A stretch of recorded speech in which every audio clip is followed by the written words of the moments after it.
Morning sun filtered through the windows of Miller's café, casting long shadows across the worn wooden tables. Thomas Chen stood at the counter, counting out exact change for 2 small coffees and a blueberry muffin. His daughter Emma, 9 years old with her mother's dark curls, sat at their usual table by the window, her homework spread out before her. Thomas had learned to stretch every dollar these days. 3 years since the divorce, 2 years since he'd lost his job at the printing company, and 6 months into his work as a night custodian at the community college. The pay was modest, but the hours let him be there when Emma got home from school. That mattered more than anything. "Dad, I need help with this math problem," Emma called out, her pencil tapping against the table. Thomas smiled, carrying their simple breakfast over. At 47, he felt every one of those years in his bones some mornings. The lines around his eyes had deepened, and his hair, once thick and black, now showed generous streaks of gray at the temples. But Emma's smile made everything worthwhile. As he sat down to help her work through long division, the cafe door opened with its familiar chime. Thomas glanced up out of habit, then felt his breath catch in his throat. She stood in the doorway, backlit by the morning sun, and for a moment, time seemed to fold in on itself. 28 years dissolved like sugar in coffee, and he was 19 again, standing in the university library, watching Margaret Sullivan laugh at something her study partner had said. Margaret. She looked different now, of course. Her blonde hair, once long and wild, was cut in an elegant style that framed her face. She wore a tailored navy suit that spoke of success and confidence. But her eyes, those warm hazel eyes that had once looked at him like he hung the moon, those were exactly the same. She hadn't seen him yet. She was talking on her phone, her voice low and professional as she ordered something from the counter. Thomas felt his heart hammering in his chest, a feeling he hadn't experienced in years. "Dad? Dad, are you okay?" Emma tugged at his sleeve. "I'm fine, sweetheart," he managed, though his voice sounded distant to his own ears. "Let's look at that problem again." But he couldn't focus. Margaret collected her order, just a black coffee, no sugar, just like she'd always taken it, and turned toward the seating area. Her eyes swept the room and then they landed on him. Recognition flickered across her face. Surprise. Something else he couldn't quite name. She stood there for a long moment, coffee in hand, and Thomas saw the question in her eyes. He raised his hand in a small wave, feeling foolish and young and terribly aware of his faded jacket and the scuffed work boots under the table. Margaret smiled, a real smile that reached her eyes, and she walked over. "Thomas Chen," she said softly, "I can't believe it's really you." He stood up, nearly knocking over Emma's orange juice in the process. "Margaret, hi. Wow, it's been 28 years, she finished. "Give or take. This is my daughter, Emma," Thomas said, resting his hand on Emma's shoulder. "Emma, this is Miss Sullivan.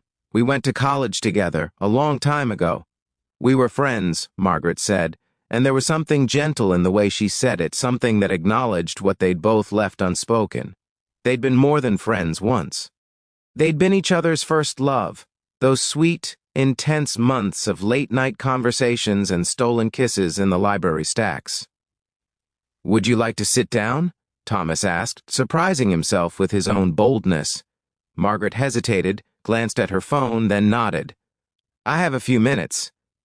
She slid into the booth across from them, and Thomas noticed the expensive watch on her wrist, the subtle diamond earrings, the way everything about her spoke of a life lived very differently from his own. "So," Margaret said, wrapping her hands around her coffee cup, "tell me everything. What have you been doing for the last 3 decades? Thomas laughed, a slightly bitter sound he tried to soften. "The highlights reel wouldn't take very long, I'm afraid. I worked at Graham Printing for 20 years. Married, divorced, lost my job when they downsized. Now I'm working nights as a custodian while I figure out what comes next." He paused. "What about you?" "I'm in pharmaceuticals," Margaret said simply. "I run a company called Sullivan Biotech. We develop medications for rare diseases." Emma looked up from her homework with interest. "Like a scientist?" "Sort of," Margaret said, smiling at her. "I used to be a researcher. Now I mostly manage the people who do the science. It's not quite as exciting." Thomas felt something tighten in his chest. He'd read about Sullivan Biotech. They'd been in the news last year for developing a breakthrough treatment for a childhood genetic disorder.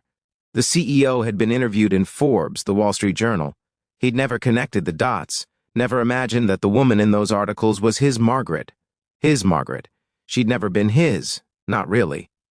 They'd been so young when they fell in love, both of them scholarship students at the state university, both of them hungry for more than what they'd grown up with. But life had pulled them in different directions. Margaret had gotten into Johns Hopkins for graduate school.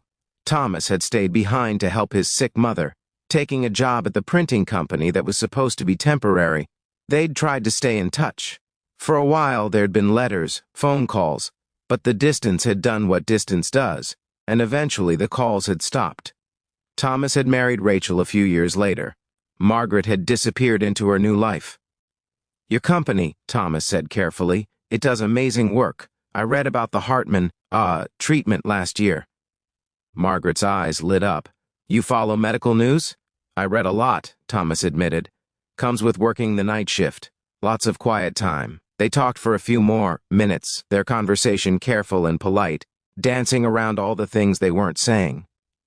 Emma finished her homework and started drawing on the back of her worksheet, creating an elaborate picture of what appeared to be a castle. Finally, Margaret glanced at her watch. "I have to go. Board meeting in 20 minutes. She stood, then paused. "Thomas, it was really good to see you." "You too," he said, and meant it, despite the ache in his chest. Margaret pulled out her wallet, extracted a business card, and handed it to him. "If you ever want to catch up properly, here's my number. I mean it." Thomas took the card, running his thumb over the embossed letters.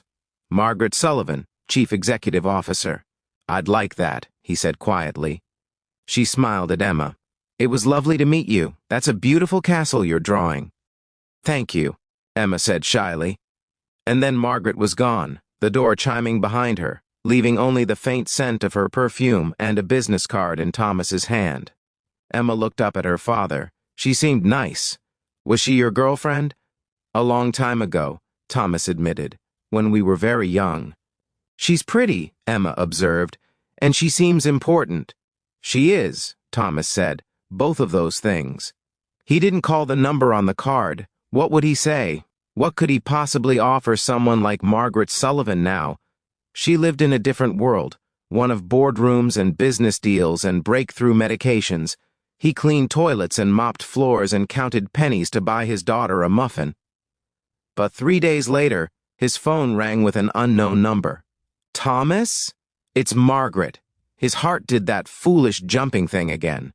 "Hi, how did you get my number?" "You're listed," she said, and he could hear the smile in her voice. "Old school, I know. Listen, I have a proposition for you. Can we meet for dinner? My treat. There's something I'd like to discuss." Thomas's first instinct was to say no. Pride, that stubborn thing, raised its head.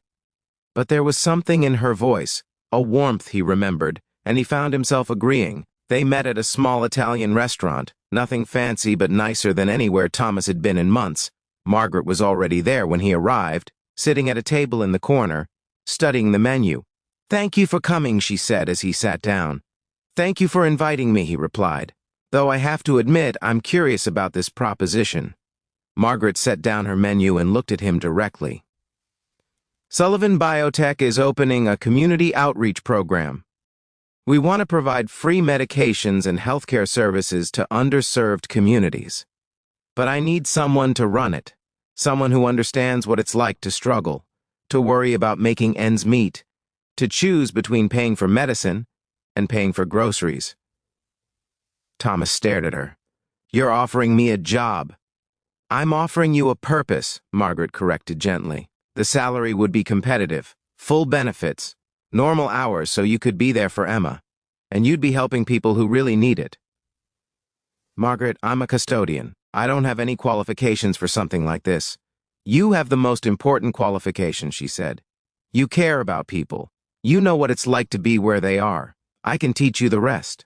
I've built a successful company from nothing, Thomas. I know talent when I see it, and I saw it in you 28 years ago, and I see it in you now." Thomas felt his throat tighten. "Why are you doing this?" Margaret was quiet for a moment, her fingers tracing the edge of her water glass. "Do you remember that night in the library? When I told you I was scared of going to Hopkins, scared I wasn't good enough? I remember. You were always good enough. You were brilliant. You told me something that night," Margaret continued. "You said that being scared just meant it mattered, that the things worth doing are the things that frighten us. I've carried that with me all these years, Thomas. Every time I've faced something difficult, I've heard your voice saying those words." "I don't remember saying that." "I do. I've remembered everything about you, even when I tried not to." She met his eyes. "I'm not doing this out of pity, if that's what you're worried about. I'm doing this because I need someone I can trust. Someone who won't lose sight of why we're doing this work in the first place. And because maybe, after all these years, the universe is giving us both a second chance." "A second chance at what?" Thomas asked softly. "At being in each other's lives," Margaret said. "However that looks. I'm not asking for anything except that you consider the job offer. The rest we can figure out as we go." Thomas thought about Emma, about the bills piling up on his kitchen counter, about the bone-deep exhaustion of working nights and worrying about the future. He thought about his mother's words, spoken years ago when he was young and full of dreams. "Life gives us chances, Thomas. Not always the ones we expect, but the ones we need." "When would I start?" he asked. Margaret's smile could have lit up the whole restaurant. "How about Monday?" The next 6 months transformed Thomas's life in ways he couldn't have imagined. The job was challenging, demanding, and more fulfilling than anything he'd ever done. He worked with community organizations, coordinated with healthcare providers, and saw firsthand the difference they were making in people's lives. Emma thrived too. With regular hours and a steady income, Thomas could finally give her the stability she deserved. He helped with her homework every evening, attended her school plays, and even managed to save a little money for the first time in years. And Margaret. They fell into an easy friendship, built on the foundation of who they'd once been and the people they'd become. They had coffee every Thursday morning before the workday started. They talked about everything: Emma's progress in school, the challenges of the outreach program, Margaret's rare moments of doubt about running a company. "Do you ever regret it?" Thomas asked one morning. "Not having a family? Kids?" Margaret was quiet for a moment, looking out the window of the cafe where they'd first reconnected. "I regret some of the choices I made along the way, but I don't think I was meant for the traditional path. This company, this work, it's my legacy. These medications we develop, they give children futures they wouldn't have had. That matters to me. It matters to a lot of people," Thomas said. "What about you?" Margaret asked. "Do you regret the way things turned out?" Thomas thought about his answer carefully. "I regret the divorce. I regret that Emma had to go through that. But I don't regret Emma herself, not for a second, and I don't regret the path that brought me here, to this moment. Sometimes the long way around is the only way to get where you're supposed to be." It was Emma who asked the question one night at dinner, 8 months after Thomas had started his new job. "Dad, are you and Miss Margaret going to get married?" Thomas nearly choked on his water. "What? No. We're friends, sweetheart." "But you like her," Emma pressed. "I can tell. And she likes you too. She smiles different when she looks at you." "It's complicated, Emma." "Why? Because she's rich and we used to be poor?"